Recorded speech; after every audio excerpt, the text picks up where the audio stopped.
célèbre and sensational trials in which I have figured, but rather to those incidents which have given room for those faculties of deduction and logical synthesis, which I have made my special province. Kind of you to say so, Holmes. You have erred, perhaps. Much play with props. Good morning to you, morning Jeremy. to you. Now, well, I suppose with the current health campaigns and so on, should we be low-key on this title? No, Pipe Smoker of the Year? I think of it as incense rather than nicotine. I mean, also it does coat your lungs in a very gentle way. And, you know, with all these frightening flus going about, maybe it helps you. I haven't had flu, everyone else has. You think it insulates you? I think so, in a way. Pickles you. You mentioned incense, actually. Sherlock. There was a dark side to Sherlock, and one of the things... Was it opium that Sherlock Holmes actually... Cocaine. Cocaine. And opium. And opium. Well, then it was like snuff. Yes. You know, to a degree. And there were opium dens all over London. Yeah. Now, you've got... And I know that if you get the details wrong, you get slaughtered, don't you? I brought these because... I haven't got the one I'm being given because I'm not allowed to see that till lunchtime.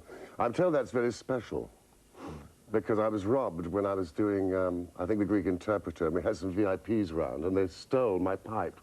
Yeah. I think it was either the Young Conservatives or the Royal Ballet. I bet it was the Young Conservatives. Anyway, it was I think I'm getting something like that, which has an amber stem.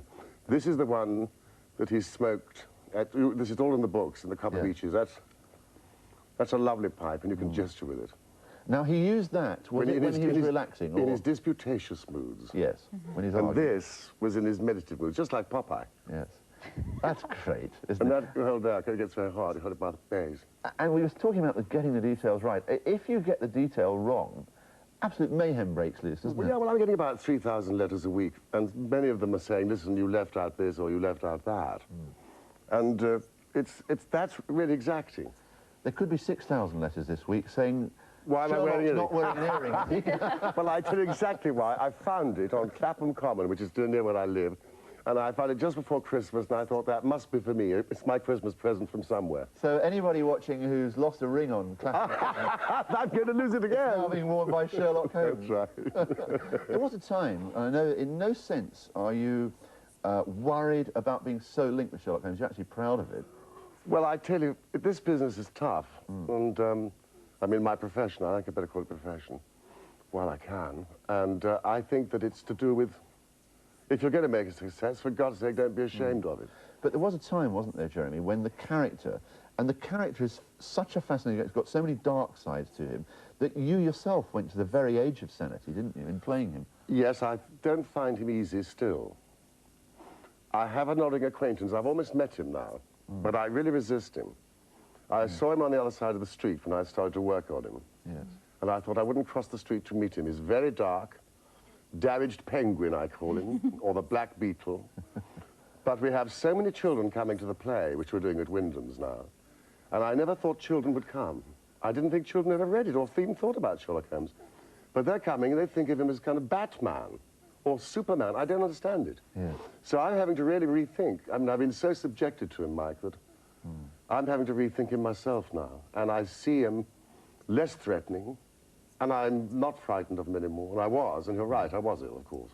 How much has it invaded your life? Because there's such enormous interest. There are all these Sherlock Holmes fan clubs and so on. And you must be recognised wherever you go, and people want you to be him. I have to be honest, I love it. They don't really. They want Jeremy. And that's the great relief. And I think that's, funnily enough, to do with something very beautiful in this country. I think people have compassion, actually. And I think that because I've been ill, people are very aware that I've had a battle. And I think they're kind to me. They really are. People on buses are kind to me. And I walk among the blessed. Yes. You say that you've been ill. Wouldn't that really make you want to give up this whole smoking lark? Or are you not really one of these health fiends? The thing is that it's getting back on the bicycle. And in 1986, when I was ill, I got back on the bicycle in 87. And that was to get myself through it. Now we have the play, which is an enormous success. And we're taking it to the States, and we're taking it to China, and we're taking it to Japan, Australia. And we've got 6 more films to make. The series starts again in April, which I'm thrilled about. And we're going to do 6 more, apparently. No, let's just get on and enjoy it. Have you ever come across in your own life a sort of a misdeed or a minor villainy, and you found yourself actually thinking precisely the way Sherlock would think? Has it ever... No, I tell you what is so extraordinary. I'm so far away from him. Yes. And that's why I think it... I mean, acting is not like being a sponge, or at least I think it is. You take yourself, you learn, do all your research on the part, like, say, Sherlock Holmes. You then drain the liquid of yourself out, and you draw the liquid into the character you're playing. Now, the only trouble about Sherlock that he's fairly smarting. It stings a bit, because he's a genius, and no one is. He's on the darker side of the moon. He's also compulsive, and I find him the hardest part. It's harder than Hamlet, it's harder than Macbeth. This is the hardest part I've ever played, but now having got on top of him, I'm going to enjoy him. Well, that's great. Good to meet you, Jeremy. And as Sherlock would say, you know, he senses music in the air. He senses music in the air, and that's what we've got coming up right now for Sherlock.